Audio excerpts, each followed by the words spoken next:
मुझे मुश्किल से 4 दिन पीरियड्स आते हैं और मेरी डेट 7 अक्टूबर है। तो प्यारी बहनों, पीरियड 4 दिन आए, 2 दिन आए, 5 दिन आए, ये नॉर्मल है। हर लड़की का अलग हिसाब होता है। किसी को 2 दिन आते हैं, किसी को 4 दिन, किसी को 6 दिन।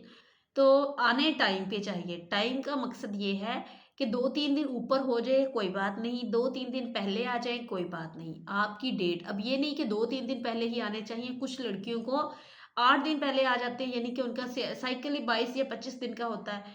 तो इट्स ओके। किसी का 35 दिन बाद आ रहे हैं। तो इस हिसाब से आप अपना साइकिल खुद देखें कि हर महीने आपको जो पीरियड्स आ रहे हैं वो हर महीने 5 दिन ऊपर होके आ रहे हैं तो ठीक है। हर महीने 5 दिन पहले आ रहे हैं तो ठीक है। और हर महीने 5 ही नहीं, 7 भी हो सकते हैं, 3 भी हो सकते हैं।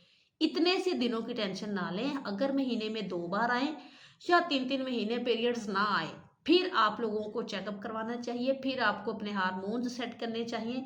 अब ये बहन बिल्कुल ठीक है जिन्होंने कमेंट किया है, और बिला वजह ही डॉक्टरों के चक्कर लगाने का कोई फ़ायदा नहीं है आप लोगों को, ठीक है।